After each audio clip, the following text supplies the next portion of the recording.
స్తోత్రం. హల్లెలూయా. హృదయ పరీక్ష అని 6వ సందేశం ఈరోజు మీరు వింటున్నారు.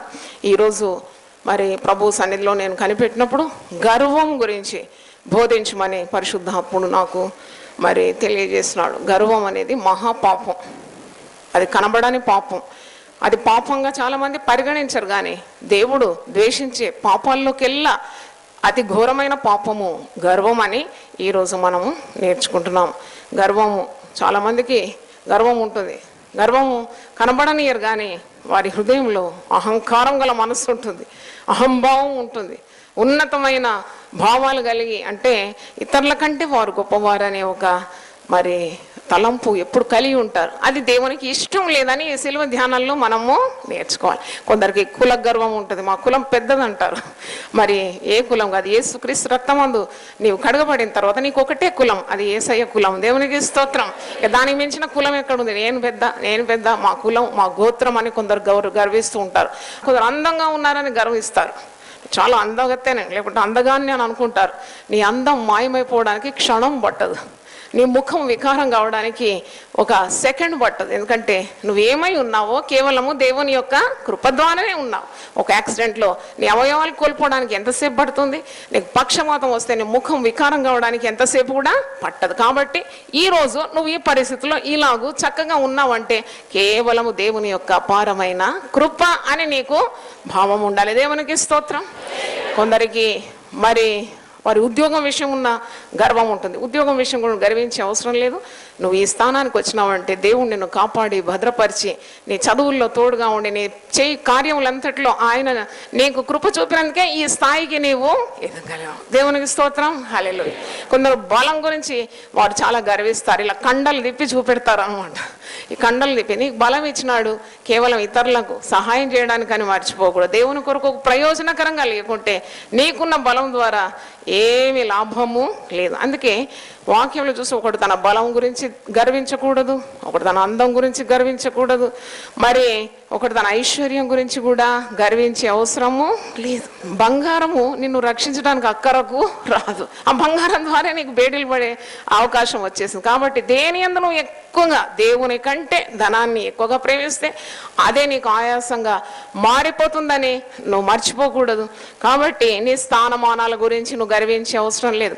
పౌలు భక్తుడు చెప్పిన రీతిగా ఈరోజు నేను ఏమై ఉన్నానో అది కేవలం దేవుని యొక్క కృప అయి ఉన్నదని నువ్వు మాటికి చెప్తూ ఉండాలి. దేవుని స్తోత్రం. చేతులు ఎత్తి చెప్పాలి, కృప కలుగును గాక. హల్లెలూయా. మరి చిలుక పలుకుల్లాగా ఏదో వైండింగ్లో మరి ఆరాధన అయిపోయిన తర్వాత మరి పాస్టర్లు చెప్పేటప్పుడు ధ్యానం పెట్టాలి. కృప కలుగు హడావుడిగా ఉరికిపోవడం కాదు, ఏసు నామకే జయం, ఏసు రక్తమే జయం అనడం కాదు. ప్రతిది కూడా ధ్యానించాలి. ఏసు రక్తము నీ జీవితానికి జయము ఇస్తుంది. ఏసు నామము అన్ని నాముల కంటే గొప్పది. కృప కలుగును గాక అంటే నీ జీవితంలో ఆ దినమంతటి కొరకు కృప కలుగుతున్నది. సర్వశక్తివంతుడు నాకు గొప్ప కార్యములు చేశానంటే విశ్వాసంతో ఆ మాటలు పలకాలి. కృప కలుగుతుంది నీ జీవితంలో. దేవునికి స్తోత్రం. మరి హృదయ పరీక్ష అనే ఈ యొక్క ప్రసంగంలో ఈ గర్వం భయంకరమైన పాపం గురించి మనం ధ్యానిస్తాం. మన హృదయాన్ని పరీక్షించుకోవాలి. నీ హృదయంలో గర్వం ఉన్నదా? ఎవరంటారండి నాకు గర్వం ఉన్నదని? ఎవరు అన్నారు? ఎందుకంటే వారు గర్వం ఉన్నదని చెప్పరు. చాలామందికి నేను చాలా తగ్గింపు ఉన్నదని ఒక గర్వం ఉంటుంది. ఎట్టి అతిశయమైన అది చెడ్డదని వాక్యము సెలవిస్తుంది. నాశనమునకు ముందు గర్వము నడుస్తుందని, పడిపోటుకు ముందు అహంకారం గల మనస్సు నడుస్తుందని వాక్యము సామెతలు 16:18 వచనంలో ఉంది. నాశనమునకు ముందు గర్వం నడుస్తుంది, పడిపోవడానికి ముందే అహంకారం గల మనస్సు.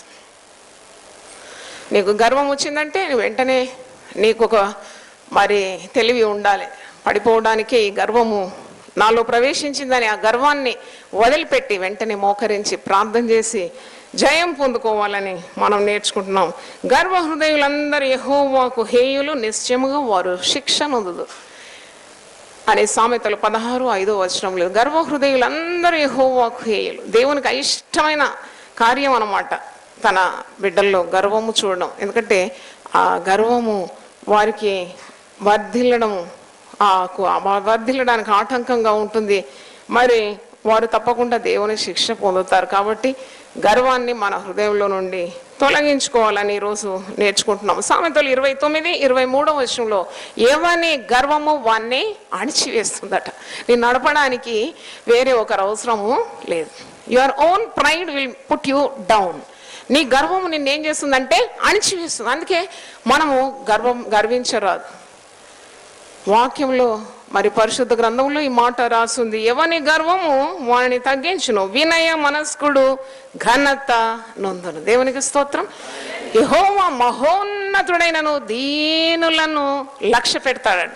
వినయం గల వారి ప్రాణమును జీవింపజేయడానికి ఆయన దీన మనస్సుల కలవారి వారి మధ్యలో నివాసము చేస్తాడు. దేవుడు ఎవరి మధ్యలో ఉంటాడంటే వినయ హృదయం గల వారి మధ్యలో, దీన మనస్సు గలవారి మధ్యలో ఆయన మహోన్నతుడైన ఆయన వచ్చి వారి మధ్యలో నివాసం చేస్తాడని యెషయా 57:15 వచనంలో ఉంది. యేసు ప్రభు కూడా పరలోక భాగ్యాన్ని వదిలిపెట్టి భూలోకానికి వచ్చినాడంటే తను తాను ఏం చేసినాడు? తగ్గించుకున్నాడు, రిక్తునిగా చేసినాడు. వెంటనే మీరు ఫిలిప్పీలకు రాసిన పత్రిక 2వ అధ్యాయము ఒకసారి చూసినప్పుడు ఇంతగా తగ్గించుకున్నందుకు గొప్ప హెచ్చు దేవుడు మరి ప్రభువుకి ఇచ్చినట్టు వాక్యంలో ఎక్కడ తగ్గింపు ఉంటుందో అక్కడ హెచ్చు, ఎక్కడ గర్వం ఉంటుందో అక్కడ నాశనం ఉంటుంది. ఎక్కడ హెచ్చు ఉంటుందో అక్కడ తగ్గింపు ఉంది, ఎక్కడ తగ్గింపు ఉంటుందో అక్కడ హెచ్చు ఉంది. ఇక్కడ మీరు ఫిలిప్పీలకు రాసిన పత్రిక 2వ అధ్యాయంలో మీరు చూసినప్పుడు 5 నుండి చదువుతున్నాను. క్రీస్తు యేసున కలిగిన ఈ మనస్సు మీరును కలిగి ఉండుడి. ఆయన దేవుని స్వరూపం కలిగిన వాడై ఉండి దేవునితో సమానంగా ఉండుట విడిచిపెట్టకూడని భాగ్యమని ఎంచుకొనలేదు గాని మనుషుల పోలికగా పుట్టి దాసుని స్వరూపమును ధరించుకొని తన్ను తానే రిక్తునిగా చేసుకొనేను. తను తానే రిక్తునిగా చేసుకున్నాడు. He emptied himself. మనం యేసు ప్రభు మనసు కలిగి ఉండాలని, యేసు ప్రభు యొక్క మాదిరిని మనం అనుకరించాలని మనం నేర్చుకోవాల్సిన ముఖ్య మరి ఉద్దేశమై ఉండాలి. అంటే you should be like a little Jesus in this earth. అంటే నువ్వు క్రీస్తు యేసున కలిగిన మనసు ఉండాలి. ఆయన దేవునితో కూడా కూర్చుని, తండ్రితో కూడా కూర్చుని భాగ్యాన్ని వదిలిపెట్టినాడట. ఎవరైనా కుర్చీలు వదిలిపెడతారా? వదలరు. కుర్చీ అబ్బో వాళ్ళు కూర్చున్న స్థానాన్ని ఎట్టి పరిస్థితుల్లో వదిలిపెట్టడానికి ఇష్టపడరు. కానీ యేసు ప్రభు మరి తండ్రి కుడి పార్శ్వమందుండు కూర్చుండే ఆ భాగ్యాన్ని కూడా మన కొరకు వదిలిపెట్టి లోకంలో తను తాను తగ్గించుకొని ఆయన మరి దాసుని స్వరూపము ధరించుకున్నాడు, తను తానే రిక్తునిగా చేసుకున్నాడని వాక్యంలో చూసి 8వ వచనం, మరియు ఆయన ఆకారమందు మనుష్యుడుగా కనబడి మరణము పొందినంతగా, అనగా శిలువ మరణం పొందినంతగా విధేయత చూపిన వాడే తన్ను తాను తగ్గించుకున్నాడు. మీరు ఎక్కడైనా చూడండి వాక్యంలో తగ్గించుకున్న దగ్గర వెంటనే వచ్చేది ఏంటంటే హెచ్చు. ఇక్కడ కూడా హెచ్చు చూడండి 9వ వచనం, అందుచేతను పరలోకమందున్న వారిలో గాని, భూమి మీద ఉన్న వారిలో గాని, భూమి క్రింద ఉన్న వారిలో గాని ప్రతి వాని మోకాలను యేసు నామమున వంగునట్లు ప్రతి వాని నాలుకయు తండ్రి అయిన దేవుని మహిమార్థమై యేసు క్రీస్తు ప్రభు అని ఒప్పుకున్నట్లును దేవుడు ఆయనను అధికముగా హెచ్చించి ప్రతి నామమునకు పైనామమును ఆయనకు అనుగ్రహించాను. హల్లెలూయా. యేసే మనకు మాదిరిగా ఉన్నాడు, తగ్గించుకున్నాడు, హెచ్చింపబడినాడు. ఈరోజు మనం చేసే ఏ ప్రార్థన అయినా కానీ యేసు నామములో చేసి ముగిస్తున్నామంటే తండ్రి అని పిలవడానికి కూడా యోగ్యత యేసు ద్వారానే మనం పొందుకుంటున్నాం. యేసు నామంలో నేను అడిగి వేడుకుంటున్నాను తండ్రి అంటే యేసయ్య అంతగా తగ్గించుకున్నాడు. అన్ని నామంలో కంటే గొప్ప నామాన్ని దేవుడు అతనికి మరి యేసు ప్రభువుకు అనుగ్రహించినట్టు మనము చూస్తూ ఉన్నాం. కనుక ఈ యొక్క గర్వము, అహంకారము వదిలిపెట్టాలని ఇది దేవుని దృష్టిలో కూడా సరి అయింది కాదు, మనుషుల దృష్టిలో కూడా సరి అయింది కాదు. దేవుడు ఇష్టపడు, మనుషులు కూడా ఇష్టపడు. ఎవరైనా గర్విష్టిని చూసి ఇష్టపడతారా? ఎవరు ఇష్టపడరు. వాడు మహా గర్విష్టి అని ముఖం తిప్పుకుంటారు. గర్విష్ఠురాలని వారి జోలికే పోరు. కనుక మనుషుల దయ, దేవుని దయ నీపై కావాలంటే తప్పకుండా నువ్వు తగ్గించుకోవాలని వాక్యము బోధిస్తుంది. యేసు ప్రభు ఒక ఉపమానం చెప్తాడు ప్రార్థన గురించి. ఒక గర్విష్టి, ఒక తగ్గింపు గలవాడు ఇద్దరు కూడా దేవాలయంలోకి వెళ్తున్నారు. లూకా సువార్త 18వ అధ్యాయంలో పరిసయ్యుడు, సుంకరి ప్రార్థన ఉపమానంగా ప్రభు బోధిస్తున్నాడు. పరిసయ్యుడు తను తాను హెచ్చించుకుంటున్నాడు, ప్రార్థనలో హెచ్చించుకుంటున్నాడు. ప్రార్థన అంటేనే మనం తగ్గించుకొని దేవుని సహాయం కోరాలి. కానీ ఈ పరిసయ్యుడు హెచ్చించుకుంటున్నాడు, తన గొప్పలు చాటించుకుంటున్నాడు. లూకా సువార్త 18:9 నుండి, తామే నీతిమంతులమని తమ్ము నమ్ముకొని ఇతరులను తృణీకరించిన కొందరితో ఆయన ఈ ఉపమానం చెప్పాను. ప్రార్థన చేయటక ఇద్దరు మనుషులు దేవాలయం వెళ్ళి వారిలో ఒకడు పరిసయ్యుడు, ఒకడు సుంకరి. పరిసయ్యుడు నిలవబడి, దేవా నేను చోరులను, అన్యాయస్తులను, వ్యభిచారులను, ఇతర మనుషుల వల్లైనను ఈ సుంకరి వల్లైనా ఉండనందుకు నీకు కృతజ్ఞతాస్తుతులు చెల్లి. అక్కడ ఎంత గర్వపు మాటలు, అహంకారం గల అహంభావం గల మనసు అన్నమాట. నేను ఇతరులాగా లేను, అదొక గర్వం. చూడండి, చాలామంది ఇలాగ అనుకుంటారు, వాళ్ళలాగా మేము లేమండి, వాళ్ళకంటే మేము చాలా గొప్పవారం, వారికంటే ఎక్కువ వాక్య జ్ఞానం నాకు ఉన్నది, వారికంటే ఎక్కువ ప్రార్థనా జీవితం నాకు ఉన్నది, వారు చేసే ఉపవాసాల కంటే నేను ఎక్కువగా ఉపవాసాలు చేస్తున్నాను. అయ్యో, ఏంటి డంబపు పలుకులు, ఇవన్నీ దేవునికి చాలా అసహ్యం అంట. God hates the proud. అహంకారులను ఎదిరిస్తాడంట, దీనులకు ఆయన కృపనిస్తాడు. చప్పట్లు కొట్టి దేవుని స్తుతిద్దాం. అహంకారులను ఎదిరిస్తాడు. ఏమీ అతిశయించిన అవసరం లే. కులం గురించి, గోత్రం గురించి, తాత ముత్తాతలు, భక్తులని, ఇలాంటి మాటలన్నీ వదిలిపెట్టాలి. నువ్వేమై ఉన్నావో అది తెలుసుకుంటే చాలు. నీకు ఎలాంటి దేవుని ప్రేమ కృప లభిస్తుందో అది నువ్వు తెలుసుకొని దేవుని స్తుతించాలి. ఇక్కడ అంటున్నాడు, నేను ఇతరుల మనుషుల వల్లే గాను, నేను వ్యభిచారి గాను, నేను సుంకరి వల్లి గాను, అందుకు నీకు కృతజ్ఞతాస్తుతులు అందుకే నా కృతజ్ఞతాస్తుతులు చెల్లించి దేవుడు నిన్ను కాపాడి భద్రపరిచి, మరి దేవుని మేలు ఎన్నో పొందుకున్న నీవు, సజీవు లెక్కలో ఉంచిన దేవుణ్ణి ఏం చేయాలి? నీవు కృతజ్ఞతాస్తుతులు చెల్లించాలి. ప్రతిసారి నువ్వు ప్రార్థించినప్పుడు, దేవా నీ రక్తం నా కొరకు సిలువలో కార్చినందుకు నీకు కృతజ్ఞతాస్తుతే చెల్లించాలి. దేవునికి స్తోత్రం.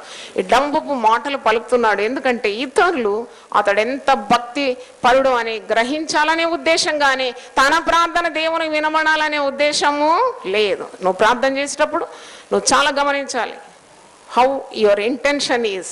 నీ హృదయంలో ఏ ఒక్క భావంతో నువ్వు ప్రార్థన చేస్తున్నావు, ఇతరులు వినాలని కాదు, కానీ దేవుడు నీ ప్రార్థన విని నిన్ను కనికరించాలనే చిత్తశుద్ధితో నువ్వు ప్రార్థన చేయాలి. దేవునికి స్తోత్రం. Hallelujah. You should have a noble intention when you pray to God. మరి ఇక్కడ నేను వారానికి 2 సార్లు ఉపవాసం చేస్తున్నాను, నా సంపాదన అంతట్లో 10వ వంతు చెల్లిస్తున్నాను, తనలో తాను ప్రార్థిస్తున్నాడు, గర్వంగా ప్రార్థిస్తున్నాడు అన్నమాట. వారానికి 2 సార్లు ఉపవాసం ఉన్నాను. మరి 10వ భాగం చేసే గొప్పతనం ఏం లేదు, వాక్యంలో ఉన్నది. నువ్వు 10వ భాగం ఇవ్వాలని వాక్యంలో ఉన్నది. ఉపవాస ప్రార్థనలు చేస్తే దేవుణ్ణి ఎదుర్కోవాలి. అంతకంటే గొప్ప కార్యం ఏం చేయడం లేదు, కానీ గొప్పగా చాటించుకుంటున్నాడు. అక్కడే ఉంది, మీరు చదవగలరు. సుంకరి ప్రార్థిస్తున్నాడు. సుంకరి అంటున్నాడు, తన్ను తాను తగ్గించుకొని ఏమంటున్నాడంటే, ఆకాశం తట్టు కన్నులెత్తుటకైనను ధైర్యము చాలక రొమ్ము కొట్టుకొనొచ్చు, దేవా పాపినైన నన్ను కరుణించుమని. ఇంత మంచి ప్రార్థన, శ్రేష్టమైన ప్రార్థన. యేసుప్రభు చెప్పిన ఉపమానం. తామే నీతిమంతులని చాలామంది గర్విస్తారంట, తమను తాము గొప్పగా భావిస్తారట, కానీ అట్టివారి ప్రార్థన దేవుడు నిరాకరిస్తాడని. తగ్గించుకొని పాపినైనా నన్ను కరుణించు, ఆకాశం తట్టు తేరి చూడడానికన్నా నాకు ధైర్యం చాలదని రొమ్ము కొట్టుకొని తన పాపాలు ఒప్పుకొని తగ్గించుకొని ప్రార్థించినప్పుడు దేవుడు అతన్ని నీతిమంతునిగా తీరుస్తున్నాడు. అతని ప్రార్థన వింటున్నాడు. 14వ వచనం, అతని కంటే ఇతడు నీతిమంతునిగా తీర్చబడి తన ఇంటికి వెళ్ళనని మీతో చెప్పుచున్నాను. ఒక మంచి మాట అందరు గమనించాలి, కంఠపాఠంగా నేర్చుకోవాలి. తన్ను తాను, నాతో కలిసి పలకండి, తన్ను తాను హెచ్చించుకొనువాడు తగ్గింపబడిననియు, తన్ను తాను తగ్గించుకొనువాడు హెచ్చింపబడిననియు చెప్పాను. హల్లెలూయా, హల్లెలూయా. ఈ లోకం నువ్వు ఎంతగా తగ్గించుకుంటావో అంతగా దేవుడు నిన్ను హెచ్చిస్తాడని నాకు అమ్మ నేర్పించింది. దేవునికి స్తోత్రం. యెషయా 14లో ఒక దూత లూసిఫర్ అని పేరుతో మనం చూస్తున్నాము, హెచ్చించుకొని పాతాళంలోకి నెట్టివేయబడ్డ ఆ యొక్క కార్యము యెషయా 14లో మనము చూస్తున్నాము. ఒకసారి ఆ మాట మీకు జ్ఞాపకం చేస్తాను. 12 నుండి 15. తేజో నక్షత్రమా, వేకువ చుక్క, నీవెట్లు ఆకాశం నుండి పడితివి, జనములను పడగొట్టిన నీవు నేలమట్టం వరకు ఎట్లు నరకబడితివి. నేను ఆకాశమునకు ఎక్కిపోయేను, దేవుని నక్షత్రములకు పైగా నా సింహాసనమును హెచ్చింతును, ఉత్తర దిక్కునున్న సభాపర్వతం మీద కూర్చుందును, మేఘమండలం మీదకి ఎక్కుదును, మహోన్నతుడ నన్ను సమానునిగా చేసుకుందునని నీవు మనసులో అనుకుంటివి కదా. నీవు పాతాళమునకు నరకములో ఒక మూలకు త్రోయబడితివే. మనకు తెలుసు కదా, లూసిఫరు సాతానుడు ఎంతగా హెచ్చించుకున్నాడో అంతగా పాతాళంలోకి నెట్టివేయబడినాడని మనము వాక్యంలో చూసాం. సాతానుడు అంటే ఒకప్పుడు మరి దేవుని సన్నిధిలో ఉండే పెద్ద గాయకుడని, ప్రధాన దూతగా ఉండేవాడని, గర్విష్ఠుడై నేను కూడా దేవుణ్ణి అనుకున్నాడు, మరి పాతాళంలోకి నెట్టివేయబడ్డాడని వాక్యం ద్వారా మనం నేర్చుకుంటున్నాం.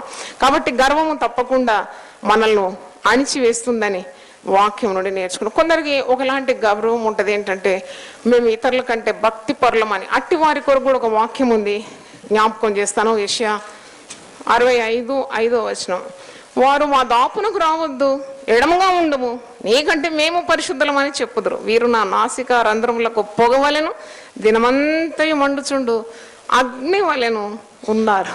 కొందరు భక్తి గర్వం అంటారు దీన్ని. ఏంటంటే మేము చాలా నీతిమంతులం, మీకంటే మేమే పరిశుద్ధులం, మేము అంటాం తాకం, మా దగ్గర మీరు కూర్చోవద్దు అని అంటారంట. ఇలాంటి వారిని దేవుడు చూసి అసహ్యించుకుంటున్నాడు. దేవుని నాసిక రంధ్రంలో వీళ్ళు అగ్నిలాగా, పొగలాగా, దినమంతా మండి అగ్నిలాగా ఉన్నారని వాక్యం నుండి నేర్చుకోండి. ఈరోజు మనం ప్రార్థించడం, దేవా అహంకార దృష్టి నాకుంటే తొలగించు, గర్వపు హృదయం ఉంటే నాకు తొలగించమని మరి ప్రార్థన చేయాలి. ఆ వాక్యంలో 138వ కీర్తన 6వ వచనంలో ఉంది, యెహోవా మహోన్నతుడైనను ఆయన దీనులను లక్ష్యపెట్టును, ఆయన దూరం నుండి గర్విష్ఠులను బాగుగా ఎరుగు. దూరం నుండే తెలుసుకుంటాడంట దేవుడు. మరి ఈ సమయంలో మనం సిలువ చెంతకు వచ్చినాం, సిలువ దగ్గరకు వచ్చినాం. గర్వం ఒకవేళ మన హృదయాన్ని ఏలితే మనం ప్రభు పాదాల దగ్గర ప్రార్థన చేసి ఆ గర్వాన్ని తొలగించుకొని, యేసు ప్రభు సిలువలో చూపిన మాదిరి, తన జీవితంలో చూపిన మాదిరి. ఒకరోజు మనం విన్నాం కదా, యేసు ప్రభు శిష్యుల పాదములను ఏం చేసినాడు, కడిగినాడు. అంటే ఎంత తగ్గించుకున్నాడు. ఇంకా we have to grow so much in spirit. అంటే ఒకరు పాదములు కడిగే రీతిగా యేసు ప్రభు మరి దైవ కుమారుడు, లోకరక్షకుడు, ఆయన ఈ శిష్యుల మోటు పాదాలు వంగి పళ్ళెంలో నీళ్లు తీసుకొని కడిగి మరి నడికట్టు తీసి తుడిచి, అంటే ఇంతగా తగ్గించుకున్నాడంటే మనకు మాదిరి ఎంత అద్భుతంగా ప్రభు చూపెట్టినాడని వాక్యం మనకు నేర్పిస్తుంది. మరి కొందరికి గర్వం ఎలాగుంటుందంటే అన్నీ నాకు తెలుసు అని అనుకుంటారు. I know everything. ఎవరికి అన్నీ తెలుసండి? ఎవరికి తెలియదు. ఇంకా నేర్చుకుంటూనే ఉంటాం, ఇంకా నేర్చుకుంటాం. More you know, the more you will be knowing how much more there is to be known. నువ్వు ఇంకా తెలుసుకున్న కొలది ఇంకా తెలుస్తుంది, ఇంకా నీకు ఎంత తెలియదు, ఇంకెంత తెలుసుకోవాలని. అన్నీ తెలిసిన వారు ఎవరూ లేరు. కాబట్టి అన్నీ తెలుసు అని అనుకుంటే వారికి ఏం తెలియదని అర్థమని పౌలు భక్తుడు తన పత్రికలో రాస్తూ ఉన్నాడు. అంటే నో ఇట్ ఆల్ యాటిట్యూడ్, నాకు అన్నీ తెలుసు అనే భావం ఉంటే తొలగించుకోవాలి. ఎప్పుడు ప్రార్థన చేయాలి, దేవా నీ జ్ఞానంతో నన్ను నింపు, శ్రేష్టమైన జ్ఞానము పరలోకం నుండి నాకు దయచేయి, మరి ఆత్మీయ జ్ఞానం నాకు దయచేయమని నువ్వు అడగాలి. వాక్యంలో ఉన్నది జ్ఞానము. నీవు జ్ఞానివని అనుకుంటే తప్పకుండా త్రోవ తప్పిపోతావు. నేను జ్ఞానిని కదా అని నీవు అనుకోకూడదంట. నీ స్వబుద్ధిని నీవు ఆధారం చేసుకోకూడదంట. దేవుణ్ణి ఆశ్రయించాలి, ప్రార్థన చేయాలి. జ్ఞానం ఎప్పుడు కూడా ఉప్పొంగ చేస్తుందాడు. జ్ఞానం ఉంటే, నీ జ్ఞానం ఉన్నది, నేను జ్ఞాని అని అంటే ఉబ్బిపోతావు అనమాట. నువ్వు ఉబ్బిపోయి అందరికీ తక్కువ జ్ఞానం ఉంది, నీకు ఎక్కువ తెలుసు అని అనుకుంటే నీ పతనం అక్కడి నుండి ఆరంభమవుతుంది, నీ నాశనం కూడా అక్కడనే మొదలు పెడుతుంది. కాబట్టి తగ్గించుకోవాలి. జ్ఞానం ఉప్పొంగ చేస్తుంది. ప్రేమ ఎప్పుడు కూడా క్షేమాభివృద్ధిని కలగజేస్తుందని 1 కొరింథీ 8వ అధ్యాయం 1వ వచనంలో పౌలు భక్తుడు అంటున్నాడు. 1 Corinthians 8:1 జ్ఞానము ఉప్పొంగ చేయను, ప్రేమ క్షేమాభివృద్ధిని కలుగ చేయి. ఇంకో మాట ఉంది, తన దృష్టికి జ్ఞాని అనుకునేవాడు వాణ్ణి గుణపరచుట కంటే మూర్ఖుని గుణపరచుట సులువు. ఒకడు అనుకుంటాడు తన దృష్టికి వాడే జ్ఞాని అని, అట్టి వాణ్ణి బాగు చేయడం చాలా అసాధ్యం అంట. ఒక మూర్ఖున్నైనా బాగు చేయొచ్చు, కానీ తన దృష్టికి తానే జ్ఞాని అనుకున్న వాడిని బాగు చేయడం అసాధ్యమని సామెతలు 26:12 వచనంలో మనము చూస్తున్నాం. ఇంకా రోమీలకు రాస్తూ పౌలు భక్తుడు Romans 12:16 హెచ్చు వాటి యందు నువ్వు మనసు ఉంచకుండా తగ్గు వాటి యందు నీవు మనసు ఉంచాలి. అంటే ఎందుకంటే నీవు హెచ్చు వాటి యందు మనసు ఉంచితే మాత్రం నువ్వు హెచ్చిపోతావని కాదు, కానీ నిన్ను హెచ్చించేది దేవుడని. ఎల్లప్పుడూ ఆయన బలిష్టమైన చేతుల క్రింద దీన మనసుకులై ఉన్నప్పుడు తగిన కాలం అందు నిన్నేం చేస్తాడు, ఆయన హెచ్చిస్తాడు. చప్పట్లు కొట్టి దేవుని స్తుతిద్దాం. హల్లెలూయా, హల్లెలూయా. అంటే you have to humble so much. అంటే ఎంతగా తగ్గించుకోవాలంటే దేవునికి ఒక సమయం అంటూ ఉంది. ఆ సమయం పేరు తగిన కాలం. అంటే దేవుని సమయంలో దేవుడు నిన్ను పైకి లేవనెత్తాడు. కొందరు మరి సొంతగా మరి హెచ్చు ఆశించి నేను అందరికంటే పైకి ఉండాలని ఆశిస్తారు. నువ్వు ఆశించడం ద్వారా నువ్వు పైకి రాలేవు. దేవుడు నేను హెచ్చిస్తేనే నువ్వు పై స్థానానికి వస్తావు. కాబట్టి ఆయన పేతురు భక్తుడు అంటున్నాడు ఈ మాట, మొదటి పేతురు 5:6 ఉంది. తన బలిష్టమైన చేతుల క్రింద దీన మనస్కులై ఉండాలి, తగిన కాలమందు దేవుడు నిన్ను హెచ్చిస్తాడు అని వాక్యంలో ఉంది. మన మనస్సు మారి రూపాంతరం పొందాలి అంటే ఈ హృదయ పరీక్ష అనే శీర్షికలో అనేకమైన మరి పాపాలను తొలగించుకోవడానికి పరిశుద్ధాత్ముడు మనకు సహాయం చేస్తున్నాడు. ఒక్కొక్క రోజు we are dealing with one sin each day. కోపం అని, అజాగ్రత్త అని, గర్వం అని, ఇలాగ ఒక్కొక్కటి దురభిమాన పాపం అని.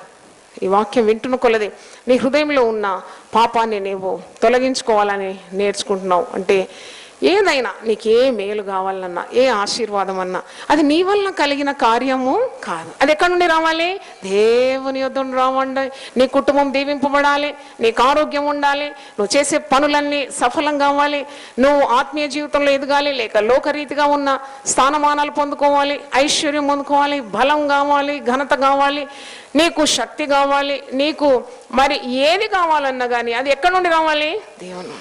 అది దావీదు రాజు ప్రార్థన చేస్తాడు. మొదటి దినవృత్తాంతములు 29:12 ఈ మాట ఉంది. ఐశ్వర్యమైన గొప్పతనం అన్న నీ వల్ల కలుగుతుంది, మరి నువ్వు సమస్తము ఏలువాడవు, బలమైన పరాక్రమమైన నీ దానములే నీవు హెచ్చించు వాడవు, అందరికీ నువ్వు బలమిచ్చు దేవుడవు నీవే.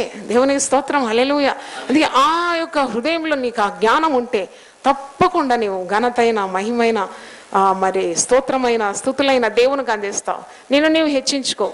అప్పుడు దేవా నాకు ఏ మేలు కలగాలన్నా అది దేవుని యొద్ద నుండే రావాలి. శ్రేష్టమైన ప్రతి ఆశీర్వాదము, సంపూర్ణమైన ప్రతి ఆ వరము దేవుని యొద్ద పరసంబంధం అయింది, అది తండ్రి అయిన దేవుని యొద్ద నుండే వస్తుందని ఆ జ్ఞానం నీకు ఉండాలి.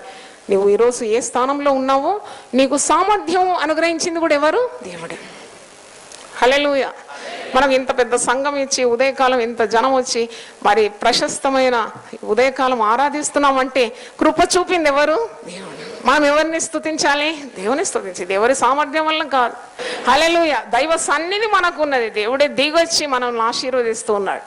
అందుకే ఈ యొక్క జ్ఞానం మనం కలిగి ఉండాలి. దేవా తగ్గింపు జీవితం నాకు దయచేయి, గర్వ హృదయం నాలో నుండి తొలగించు, దైవ అనుగ్రహం లేనిది నేనేమి కూడా ఈ లోకంలో మరి సాధించలేని. 40 రోజులు కూడా సిలువ దగ్గరికి నువ్వు వచ్చినావు. You come to the foot of the cross. సిలువ దగ్గరకు వచ్చినావు. యేసయ్య స్వభావాలన్నీ వింటున్నావు. ఒక్కొక్కరు సందేశకులు సందేశం ఇస్తున్నప్పుడు సిలువ జ్ఞానాన్ని నువ్వు పొందుకుంటున్నావు, సిలువ శక్తి నువ్వు పొందుకోవాలి. నీలో ఉన్న బలహీనతలన్నీ కూడా యేసు రక్తంలో మరి కడుగబడి నీ హృదయం పరిశుద్ధమైపోవాలి. హృదయ పరీక్ష అనే శీర్షిక ద్వారా నీ హృదయం పవిత్రమైపోవాలి. తలలు వంచండి, ప్రార్థన చేసుకుందాం. ప్రభువా నీ పరిశుద్ధ నామమునకు స్తోత్రం. ప్రభువా హృదయ శుద్ధి మాకు దయచేయమని మేము కోరుతూ ఉన్నాము. హృదయ పరీక్ష అనే శీర్షికలో గర్వము అనే అంశం మీద ధ్యానించడానికి మీరు సహాయం దయచేసినారు. నైనా గర్వము ముందు ప్రభువా నడుస్తుంది, తర్వాత నాశనం వస్తుందని మమ్మల్ని హెచ్చరించినందుకు నీకు వందనాలు చెల్లిస్తున్నాం. తను తాను హెచ్చించుకునేవాడు తగ్గింపబడును, తను తాను తగ్గించుకునేవాడు హెచ్చింపబడునని మరి ప్రభువా నువ్వు చెప్పిన మాటలు మేము ధ్యానించినాము. నీవు పరలోక భాగ్యాన్ని మా కొరకు వదిలిపెట్టి నువ్వు తగ్గించుకొని రిక్తునుగా చేసుకొని మానవ పోలికగా దాసుని రూపము ధరించుకొని మా నిమిత్తం సిలువలో ప్రభువా మా పాపం నిమిత్తము ప్రభువా పాప పరిహారార్థ బలిగా సెలువనెక్కినావు తండ్రి. నీ ప్రాణం మా కొరకు ధారపోసినందుకు నీకు వందనాలు చెల్లిస్తున్నాము. నువ్వు ఎంతగా తగ్గించుకున్నామో అంతగా తండ్రి అయిన దేవుడు నిన్ను హెచ్చించినాడని మేము జ్ఞాపకం చేసుకున్నాం. అన్ని నామముల కంటే పై నామము, ప్రతి మోకాలు వంగే నామము, ప్రతి నాలుక మహిమపరిచే పరిశుద్ధ నామము నీకు ధరింపజేసినాడు తండ్రి. ఆ నామంలోనే మాకు స్వస్థత, విడుదల, జయము ఇవన్నీ లభిస్తుంది కనుక నీకు స్తోత్రం. నువ్వు మాతో ఉన్నావని రుజువుపరుచుకున్నందుకు వందనాలు చెల్లిస్తున్నాము. నిజంగా ప్రభువా నీ నామం ఎంత గొప్పది. నేను నా పేరిట ప్రార్థించినప్పుడు వెంటనే ప్రార్థన విని ఏ ఆటంకం లేకుండా ఈ కూడికను జరిపించినందుకు నీకు వందనాలు చెల్లిస్తున్నాము. అలాగే ప్రభు ప్రేమను గురించి మేము ధ్యానించినాము. నీ ప్రేమ ఎంత గొప్పది, నువ్వు ప్రేమ స్వరూపినైనా నువ్వు మమ్మల్ని ఎలాగో ప్రేమించినావు అలాగే మేము ఒకరినొకరు ప్రేమించడానికి బద్దులమై ఉన్నామని పరిశుద్ధాత్మ ద్వారా మాకు జ్ఞాపకం చేసినందుకు నీకు వందనాలు చెల్లిస్తున్నాం తండ్రి. కూడిక ఆది అంతము నిర్వహించి నడిపించినారు. దేవుని వాక్యము ప్రతి హృదయంలో నాటుమని మేము ప్రార్థిస్తున్నాం. మంచి నేలను పడి విత్తనము ఏ విధంగా నూరంతలుగా ఫలిస్తుందో అలాగే నీరు కట్టి నీ యొక్క వాక్యాన్ని ఫలించమని, ఫలభరితము చేయమని ప్రార్థిస్తున్నాం. వచ్చిన బిడ్డలందరినీ మీరు ఆశీర్వదించి దీవించమని యేసు పరిశుద్ధ నామములో అడిగి వేడుకుంటున్నాము తండ్రి, ఆమేన్.